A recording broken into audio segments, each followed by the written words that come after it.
তাহলে আমার দেশে যারা আহমদিয়া মুসলিম সম্প্রদায় নামে কাদিয়ানী সম্প্রদায়, এরা হচ্ছে কাফের। এদেরকে যারা কাফের বলবে না, এরাও কাফের। এদের সাথে যারা চলাফেরা করবে, এরাও কাফের। আমরা জানাই সারা পৃথিবীতে এদেরকে কাফের ঘোষণা করা হয়েছে। আমার বাংলাদেশে, যে দেশের 3.5 লক্ষ মসজিদের মিনার থেকে প্রতিদিন সকাল সন্ধ্যা আল্লাহু আকবারের ধ্বনি উচ্চারিত হয়, সেই দেশে এখনো কাদিয়ানীদেরকে কাফের ঘোষণা করা হয় নাই। এটা আমরা মানতে পারি না। এটা আমাদের প্রাণের দাবি, তাদেরকে কাফের ঘোষণা করতে হবে। বলেন ঠিক কিনা? কি হবে শেষ নবীজির উম্মত বলে দাবি করে, যদি ওই নবীর চেয়ার দেওয়ান বাকি দখল করে? কি হবে শেষ নবীজির উম্মত বলে দাবি করে, যদি ওই নবীর চেয়ার কাদিয়ানীরা দখল করে? নবীজির জন্য যদি রক্তের বহে নদী, নবীজির জন্য যদি রক্তের বহে নদী, তবুও পিছু হটব না এই দাবি থেকে। কি হবে বেঁচে থেকে? কি হবে বেঁচে থেকে? অযথা বিদ্যা শিখে যদি না ঘটতে পারি শোষণবিহীন সমাজটাকে। কি হবে লেখালেখি কলমবাজির এই মোহরা, সমাজের আসল চিত্র যদি না যাই তুলে ধরা। আজকে ঘুষ দিলে কলমটা উল্টা চলে, ঠিক কিনা? কি হবে লেখালেখি কলমবাজির এই মোহরা, সমাজের আসল চিত্র যদি না যাই তুলে ধরা। যদি ওই ঘুষের বলে কলমটা উল্টো চলে, যদি ওই ঘুষের বলে কলমটা উল্টো চলে, তবে কি যাবে রুখা দুর্নীতিকে? কি হবে বেঁচে থেকে? কি হবে বেঁচে থেকে? অযথা বিদ্যা শিখে যদি না ঘটতে পারি শোষণবিহীন সমাজটাকে। বলেন ইনশাআল্লাহ আমরা ইসলামের পক্ষে থাকবো তো ইনশাআল্লাহ। وأشهد أن محمدًا عبده ورسوله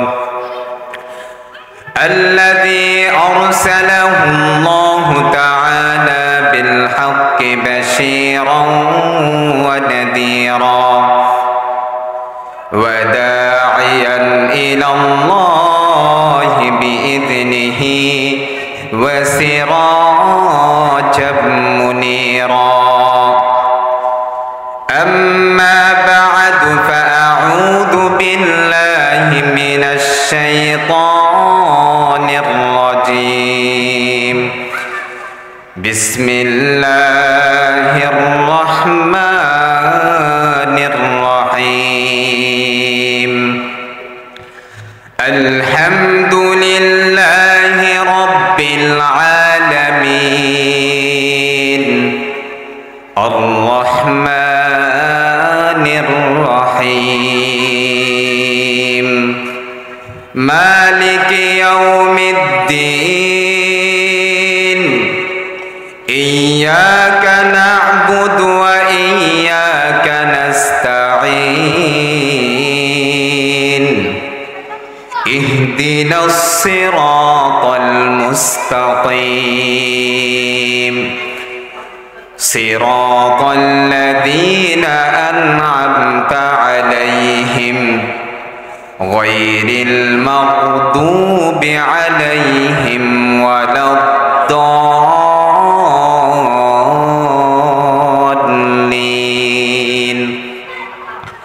وقال رسول الله صلى الله عليه وسلم والذي نفسي بيده محمد ما أنزلت في التوراة ولا في الإنجيل ولا في الزبور ولا في القرآن مثلها فإنها 7 المثاني والقرآن العظيم أو كما قال عليه الصلاة والسلام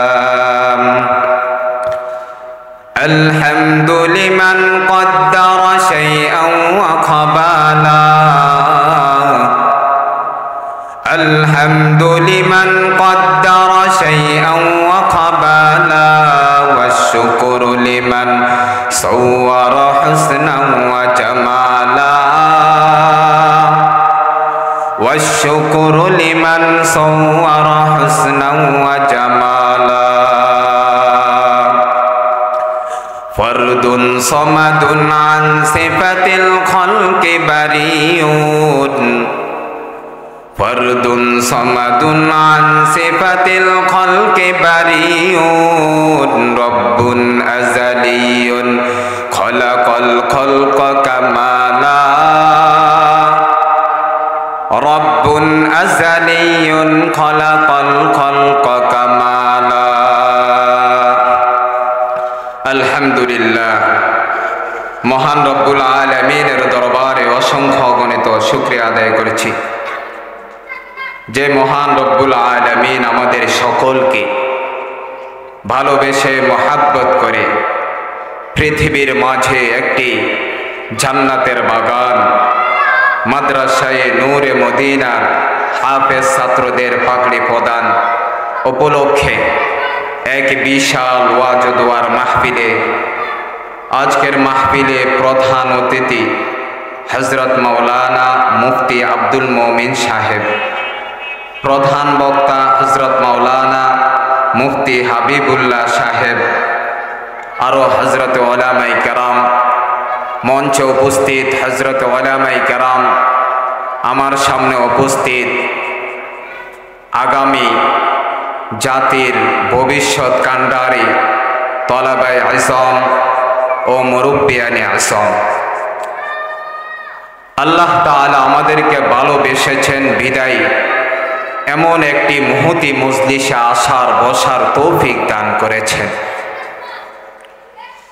তো আমি অল্প সময় কিছু কথাবার্তা বলবো এই কথাগুলো যাতে বৃথা না যায় এই জন্য আমাদেরকে কান খাড়া করে শুনতে হবে আমি কুরআনুল কারীম থেকে সর্বপ্রথম একটি সূরা যেটা আমরা সবাই পারি এমন একটি সূরা আমি নিয়েছি যাতে আমরা সকলে এই সূরা থেকে কিছু শিক্ষা হাসিল করতে পারি এই জন্য সকলে আমরা শোনার জন্য চেষ্টা করব এই কোরআন আমাদের জন্য সমাধান কোরআনে একমাত্র দিতে পারে সব সমাধান সমাধান চাও যদি জীবনে মরণে ফিরে যাও খুঁজে নাও চোখ রাখো কোরআনে সমাধান চাও যদি জীবনে মরণে ফিরে যাও খুঁজে নাও চোখ রাখো কোরআনে এত চির অম্লান চির মুক্তির ডাক এ যে মহাবাণী খোদার কালামে পাক এই দুনিয়া আর সেই দুনিয়া মুক্তি পাবে তুমি দু জাহানে সমাধান সমাধান চাও যদি জীবনে মরণে ফিরে যাও খুঁজে নাও চোখ রাখো কোরআনে তাহলে কোরআনই হচ্ছে আমাদের জন্য কি সমাধান এই জন্য আমরা সূরাতুল ফাতিহার তাফসীর শুনবো বলেন ইনশাআল্লাহ এই সূরা ফাতিহা এই সূরার মাঝে 60টি আয়াত রয়েছে এই সূরার প্রথম পরিচয় হচ্ছে এই সূরার মাঝে 60টি আয়াত রয়েছে দ্বিতীয় নম্বর এই সূরার মাঝে 126টি শব্দ রয়েছে সুবহানাল্লাহ এক শব্দ কেউ যদি পড়ে কোরআনের সে 10টা নেকি পাবে কয়টা নেকি 10টা নেকি তাহলে 126টি শব্দ রয়েছে এই সূরার মাঝে মতান্তরে ইবনে কাসির রহমতুল্লাহ আলাইহি তিনি বলেছেন যে 113টি শব্দ রয়েছে তাহলে প্রতিটা শব্দে 10টা করে নেকি পাবেন ইনশাআল্লাহ। তো এই সূরার পরিচয় আরো আছে। আমরা ফরজ, ওয়াজিব, সুন্নাহ, বিতির, নফল যত নামাজ আছে সব নামাজে আমরা এই সূরা তেলাওয়াত করে থাকি। এই সূরা তেলাওয়াত না করলে আপনার নামাজও হবে না। এই সূরার বৈশিষ্ট্য জেনে আমি যদি সূরা তেলাওয়াত করি তাহলে এই নামাজটা কত সুন্দর হবে। তাহলে বৈশিষ্ট্য, গুরুত্ব, ফজিলত জানা আমার দরকার আছে। তো এই জন্য আমরা জানার চেষ্টা করব।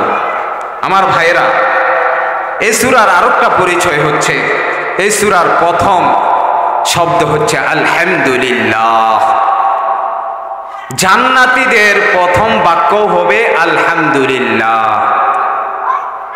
আমার কথা নয়, আল্লাহ বলছেন সূরাতুজ জুমার ৭৪ নম্বর আয়াতে আল্লাহ বলছেন আলহামদুলিল্লাহিল্লাযী সাদাকানা ওয়া'দাহু ওয়া আওরাসানাল আরদ নাতাবাওয়াউ মিনাল জান্নাতি হাইসু নাশা।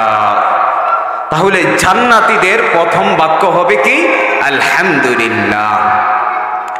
এবার আমরা এই সূরার গুরুত্ব জানবো, ফজিলত কি।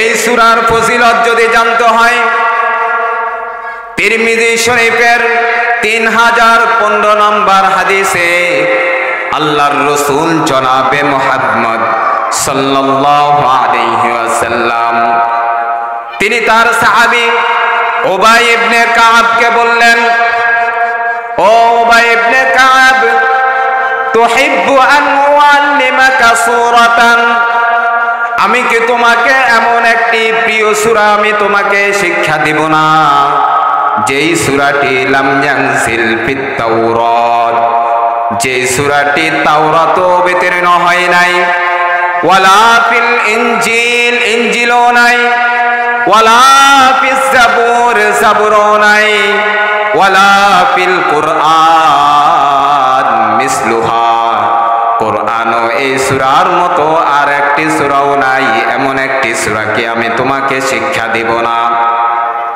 উবাই ইবনে কাব বলল, হ্যাঁ ইয়া রাসূলুল্লাহ, আপনি আমাকে শিক্ষা দিন।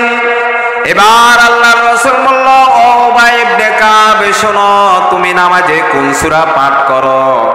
উবাই ইবনে কাব বলল, আমি উম্মুল কিতাব কোরআনের মূল অর্থাৎ সূরা ফাতিহা পাঠ করি।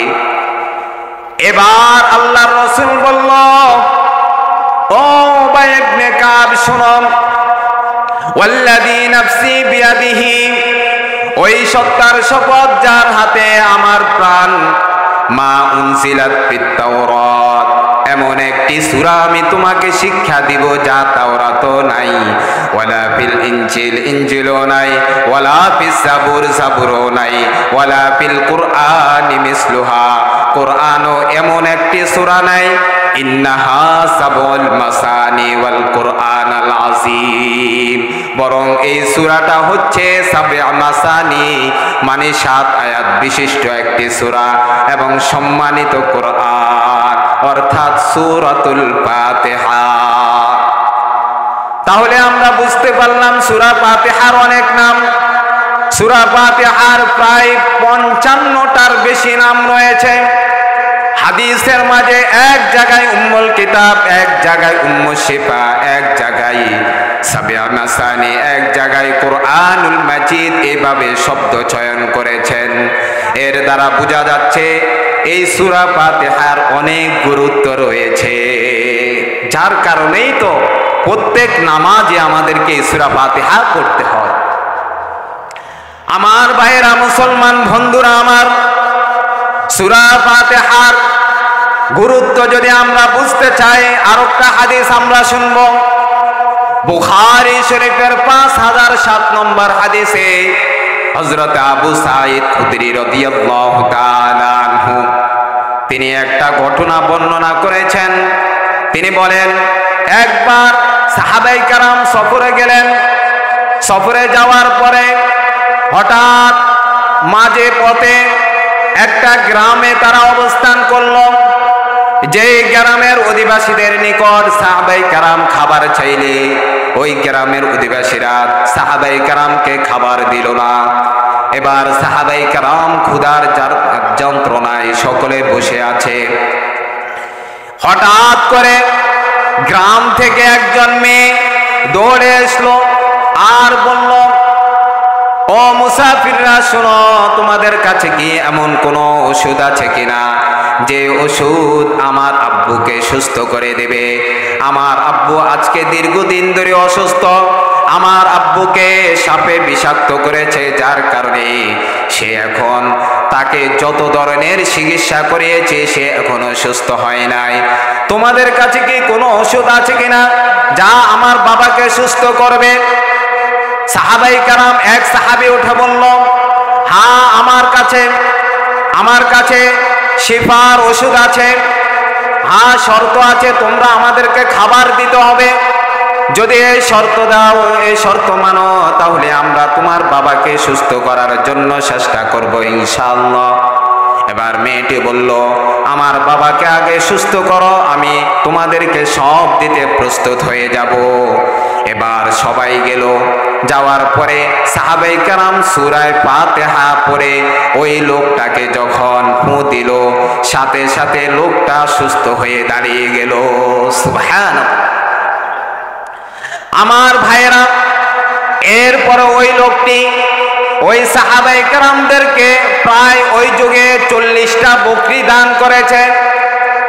তারপরে এই 40টা বকরি নিয়ে সাহাবায়ে কেরাম ফিরে এসে আল্লাহর রসুলের কাছে এসে যখন প্রশ্ন করলো, ওগো আল্লাহর রসুল, আমরা কয়েকটা ছাগল পেয়েছি, আমরা কি এগুলো খাইতে পারবো কিনা? আল্লাহর রসুল বলল, যাও জব করো, তোমরা খাও, আমার জন্য একটা অংশ রেখে দাও। সুবহানাল্লাহ। এর থেকে সাবিত হয় যার বুক দিয়ে সূরা ফাতিহা পড়ায়া টাকা নেওয়া জায়েজ আছে। এটা থেকে সাবিত হয় এই হাদিস থেকে। আমার ভাইরা, এর থেকে আমাদের বোঝা যায় সূরা ফাতিহার অনেক গুরুত্ব। সূরা ফাতিহার গুরুত্ব বোঝানোর জন্য আমি এই সব হাদিসগুলো আমি আপনাদের সামনে পেশ করছি। আমার ভাইরা, সূরা ফাতিহার গুরুত্ব কেমন? আপনি যখন সূরা ফাতিহা পড়েন, আল্লাহ আরশ থেকে প্রত্যেকটা আয়াতের জবাব দিতে থাকে। সুবহানাল্লাহ। এটা আমার কথা নয়, মুসলিম শরীফে 904 নম্বর হাদিসে আল্লাহর রাসূল জনাবে মুহাম্মদ সাল্লাল্লাহু আলাইহি ওয়াসাল্লাম তিনি বলেছেন যে যখন বান্দা আপনি যখন নামাজে দাঁড়িয়ে আমি বলি আলহামদুলিল্লাহি রাব্বিল আলামিন, সমস্ত প্রশংসা জগতের প্রতিপালক এক আল্লাহর জন্য, যখন আমি এটা বলি আল্লাহ আরশ থেকে জবাব দেয়, হামিদানি আবদি, ও ফেরেশতারা শুনো, আমার বান্দা আমার প্রশংসা করেছে। সুবহানাল্লাহ। আমি যখন আবার নামাজে বলি আর রহমানির রহিম, যিনি পরম করুণাময় ও অতিশয় দয়ালু, তখন আল্লাহ উপর থেকে জবাব দেয় আসনা আলাইয়া আবিদি, ও ফেরেশতারা শুনো, আমার বান্দা আমার গুণগান গাচ্ছে। সুবহানাল্লাহ। যখন আপনি নামাজের মাঝে বলেন মালিকি ইয়াউমিদ্দিন, বিচার দিনের প্রতিপালক আল্লাহ, তখন আল্লাহ আসমান থেকে জবাব দেয় মাজ্জাদানি আবদি, ও ফেরেশতারা শুনো, আমার বান্দা আমার শ্রেষ্ঠত্ব বর্ণনা করছে। সুবহানাল্লাহ। আমার ভাইরা, যখন আপনি নামাজে দাঁড়িয়ে বলি ইয়্যাকা না'বুদু ওয়া ইয়্যাকা নাস্তাঈন,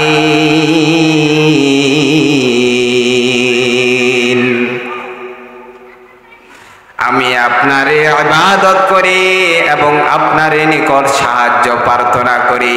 আল্লাহ আসমান থেকে তখন জবাব দেয়, হাযা বাইনি ওয়া বাইনা আবদি, ইহা আমার বান্দার মাঝে এবং আমার মাঝে ইবাদত করা, যে বন্দেগী করা এবং সাহায্য করা সব কিছু আমার মাঝে এবং আমার বান্দার মাঝে চলতেছে। সুবহান। আমার ভাইরা, যখন আমি আপনি নামাজের মাঝে দাঁড়িয়ে বলি ইহদিনাস সিরাতাল মুস্তাকিম, ওগো রব আপনি আমাদেরকে সঠিক সহজ সরল পথ দেখান। যখন আমি আপনি এটা বলি, কেমন সহজ সরল পথ আমরাই আল্লাহর কাছে বলছি, সিরাতাল্লাযীনা আন'আমতা আলাইহিম, ওই সরল পথ যাদের প্রতি আপনি নিয়ামত দিয়েছেন তাদের পথে আপনি আমাদেরকে পরিচালিত করুন। তাদের পথ নয়, গায়রিল মাগদুবি আলাইহিম ওয়ালাদ-দাল্লিন,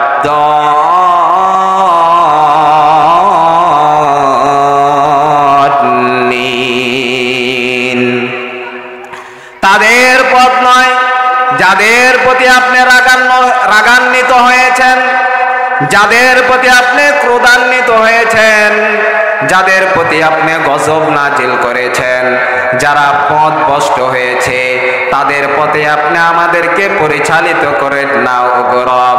যখন আমি আপনি এটা বলি, আল্লাহ আসমান থেকে জবাব দেয়, হাযা লিআবদি ওয়া লিআবদি মা সাআলা, এই সব কিছু যা সে বলেছে সব আমার বান্দার জন্য। সে আমার কাছে যা চেয়েছে, যা যা চেয়েছে আমি সব তার আশাগুলো পূরণ করে দিলাম। সুবহানাল্লাহ। আমার ভাইয়েরা, কোরআনকে যখন আপনি পড়বেন তখন আল্লাহর সাথে কথোপকথন হয়। কোরআন যে মধুর সাথে পড়তে থাকে, মধুর বাণী, কোরআনের সাথে সব সময় লেগে থাকা।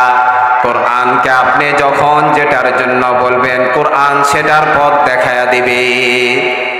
কোরআন আমাদেরকে পথ দেখাবে। আপনি যখন কোরআনকে এবং যে বিষয়ে আপনি চাইবেন কোরআন আপনাদেরকে পথ দেখায় দেবে। আমার ভাইয়েরা, কোরআনকে যদি আপনি প্রশ্ন করেন, ও কোরআন তোমার নাম কি, কোরআন তখন জবাব দিয়ে দেয়, বাল হুয়া কুরআনুম মাজিদ, বরং তা সম্মানিত কোরআন।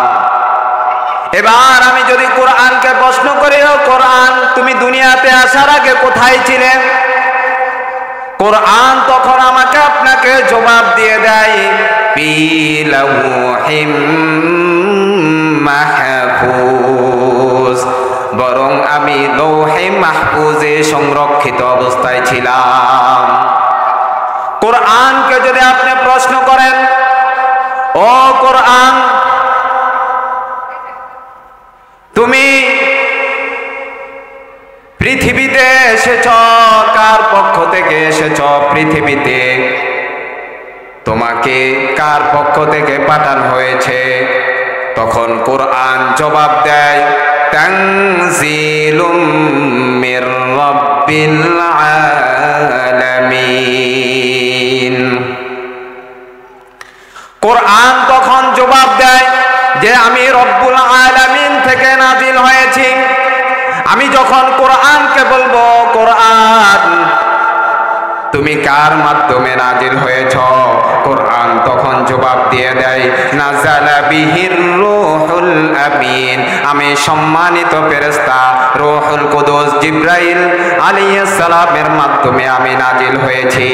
আমি যদি কোরআনকে প্রশ্ন করি, ও কোরআন তুমি কার উপর নাজিল হয়েছ, কোরআন তখন জবাব দিয়ে দেয়, নুজিলা আলা মুহাম্মদ, আমি মুহাম্মদ সাল্লাল্লাহু আলাইহি ওয়াসাল্লামের উপর নাজিল নাজিল হয়েছে।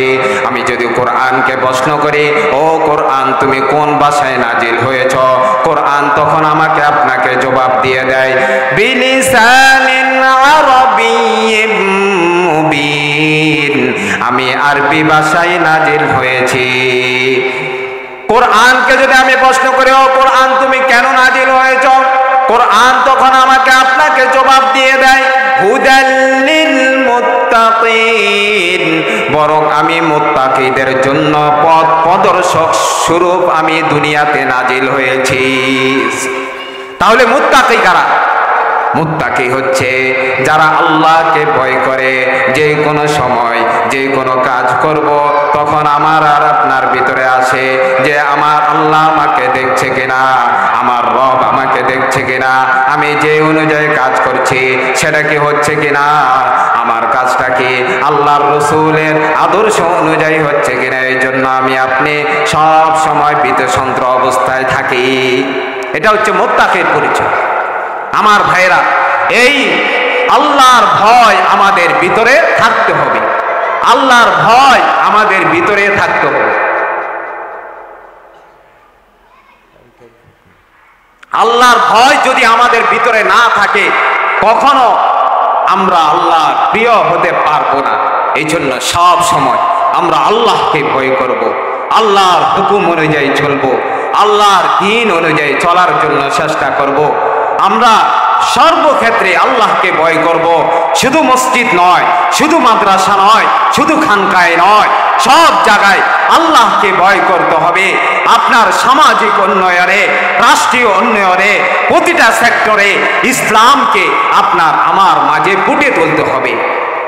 সত্য কথা সব সময় বলতে হবে, সত্যের পক্ষে আমাকে আপনাকে থাকতে হবে। সত্যের পক্ষে যদি না থাকেন মিথ্যাবাদী হয়ে যাবেন। এই জন্য সত্যের পক্ষে থাকবো তো ইনশাআল্লাহ। সত্যের পক্ষে গান গাই বলে আমি বিদ্রোহী, সত্যের পথে ডাকি বলে আমি বিপ্লবী, কোরআনের কথা বলি তাই বলে আমাকে মৌলবাদী, জিহাদের কথা বলি তাই বলে আমাকে জঙ্গিবাদী। আমি বিদ্রোহী বিপ্লবী মৌলবাদী, কেন জঙ্গিবাদী, বিদ্রোহী বিপ্লবী মৌলবাদী, কেন জঙ্গিবাদী। জন্মের পরে কানে আজান কি দেয়নি, তুমি মৌলবাদী ছাড়া হওনি। আলেমদের বিদ্বেষী হওয়া যাবে না, সব সময় আলেমদের পক্ষে থাকতে হবে। বলেন ইনশাআল্লাহ। জন্মের পরে কানে আজান কি দেয়নি, তুমি মৌলবাদী ছাড়া হওনি। আবার মরণের পরে জানাজা পড়াবে, মরণের পরে জানাজা পড়াবে, তখন কোথায় পালিয়ে যাবি, বিদ্রোহী বিপ্লবী মৌলবাদী কেন জঙ্গিবাদী, বিদ্রোহী বিপ্লবী মৌলবাদী কেন জঙ্গিবাদী। কি মনে করে ওই হনুমান, দাড়ি টুপি দেখলেই তালেবান, ঠিক কিনা? আফগানের মোল্লাদেরকে 20 বছর ধরে আমেরিকার ওই লাল কুত্তারা, তারা 20 বছর ধরে যুদ্ধ করে অবশেষে তারা লেজ গুটিয়ে পালাতে বাধ্য হয়েছে। ইনশাআল্লাহ ইসলামের বিজয় দিন দিন উন্নতি হতেই থাকবে ইনশাআল্লাহ। কি মনে করে ওই হনুমান, দাড়ি টুপি দেখলেই তালেবান, তবে সিংহের চাইতে বেশি ভয় পায়, ভাগের চাইতেও বেশি ভয় পায়, মাথায় পাগড়ি দেখে যদি, বিদ্রোহী বিপ্লবী মৌলবাদী কেন জঙ্গিবাদী, বিদ্রোহী বিপ্লবী মৌলবাদী কেন জঙ্গিবাদী। আমাদেরকে ইসলামের পক্ষে থাকতে হবে তো ইনশাআল্লাহ। ইনশাআল্লাহ বলেন ইনশাআল্লাহ আমরা থাকবো। আর একটি আবেদন আমরা জানাই, আমাদের সর্বশেষ রসুলকে মুহাম্মদ সাল্লাল্লাহু আলাইহি ওয়াসাল্লাম যারা কালিমার প্রথম অংশ লা ইলাহা ইল্লাল্লাহু মুহাম্মাদুর রাসূলুল্লাহ, কালিমার প্রথম অংশ লা ইলাহা ইল্লাল্লাহ, তাওহীদ মানে মুহাম্মাদুর রাসূলুল্লাহ, রিসালাতকে মানতে চাই না। আমরা বলতে চাই এই সমস্ত লোক এরা মুসলমান না, এরা হচ্ছে কাফের। বলেন কিনা, ঠিক কিনা? তাহলে আমার দেশে যারা আহমদিয়া মুসলিম সম্প্রদায় নামে কাদিয়ানী সম্প্রদায়, এরা হচ্ছে কাফের। এদেরকে যারা কাফের বলবে না, এরাও কাফের। এদের সাথে যারা চলাফেরা করবে, এরাও কাফের। আমরা জানাই সারা পৃথিবীতে এদেরকে কাফের ঘোষণা করা হয়েছে। আমার বাংলাদেশে, যে দেশের 3.5 লক্ষ মসজিদের মিনার থেকে প্রতিদিন সকাল সন্ধ্যা আল্লাহু আকবারের ধ্বনি উচ্চারিত হয়, সেই দেশে এখনো কাদিয়ানীদেরকে কাফের ঘোষণা করা হয় নাই। এটা আমরা মানতে পারি না। এটা আমাদের প্রাণের দাবি, তাদেরকে কাফের ঘোষণা করতে হবে। বলেন ঠিক কিনা? কি হবে শেষ নবীজির উম্মত বলে দাবি করে, যদি ওই নবীর চেয়ার দেওয়ান বাগি দখল করে? কি হবে শেষ নবীজির উম্মত বলে দাবি করে, যদি ওই নবীর চেয়ার কাদিয়ানীরা দখল করে? নবীজির জন্য যদি রক্তের বহে নদী, নবীজির জন্য যদি রক্তের বহে নদী, তবুও পিছু হটবো না এই দাবি থেকে। কি হবে বেঁচে থেকে? কি হবে বেঁচে থেকে? অযথা বিদ্যা শিখে যদি না ঘটতে পারি শোষণবিহীন সমাজটাকে। কি হবে লেখালেখি কলমবাজির এই মোহরা, সমাজের আসল চিত্র যদি না যাই তুলে ধরা। আজকে ঘুষ দিলে কলমটা উল্টা চলে, ঠিক কিনা? কি হবে লেখালেখি কলমবাজির এই মোহরা, সমাজের আসল চিত্র যদি না যাই তুলে ধরা। যদি ওই ঘুষের বলে কলমটা উল্টো চলে, যদি ওই ঘুষের বলে কলমটা উল্টো চলে, তবে কি যাবে রুখা দুর্নীতিকে? কি হবে বেঁচে থেকে? কি হবে বেঁচে থেকে? অযথা বিদ্যা শিখে যদি না ঘটতে পারি শোষণবিহীন সমাজটাকে। বলেন ইনশাআল্লাহ আমরা ইসলামের পক্ষে থাকবো তো ইনশাআল্লাহ? আল্লাহ তাআলা আমাদের সকলকে দ্বীন ইসলামের জন্য কবুল করুক, আর সূরা ফাতিহার শিক্ষা অর্জন করার তৌফিক দান করুক। ওয়া মা আলাইনা ইল্লাল বালাগ। আসসালামু আলাইকুম।